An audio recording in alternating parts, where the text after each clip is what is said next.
माँ घर मछली नहीं चले, धरना मना है, काबर नहीं चले। हम चलाबो, हम पानी करके चलाबो, सूखा नहीं चल तो झान चले, हम पानी करके चलाबो।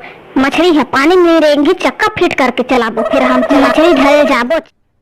अरे कहना क्या चाहते हो? मछली सागला काबर खा ले औलाद हुओ तोर बर झारी सा दलिदर हदराहान में तुमने मार के लकर लकर मछली साग ला रांधे में वो खाहू चाट चाट के एक मोन नहा काट ले चिकन कढ़ाई साग ला चिकन चाट डरे है मोन लाल चुचवाए पर लकर लकर नहा काट चिखत चिख डरूं भाई के औलाद भाई के रहन घर तोर कोठला साले ज्यादा बात करबे मछली मन के लाशे बिछा दूं, लाशे कतका खाबे।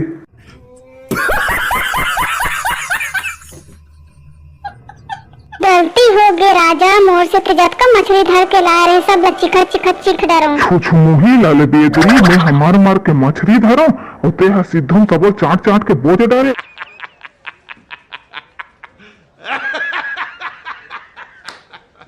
का होगी काबर बला हास तेर मछली मन प्यास मरत रहीस ना तो मैं पानी में डाल देऊं। खाए पिए के मामला मोल मजाक बिल्कुल भी पसंद नहीं। मैं कितना मेहनत करूं मछली धरे पर। आओ फलाना मछली धर के लाए तो सिद्धम खाए बरात हो टेंगना कोतरी सुक्सी सबोल खाए बरात मैं नटेर के कतका देले धरे हो मछली लो तुमा सिद्धम खाए बर आवत हो, खाओ जाओ।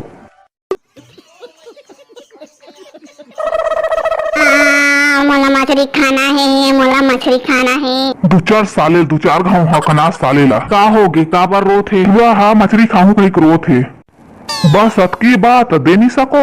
साले ला मछली में कांटा है रे झान खा के हो तो चप्पल पहन के खाऊं कथ दना दन दे ओला।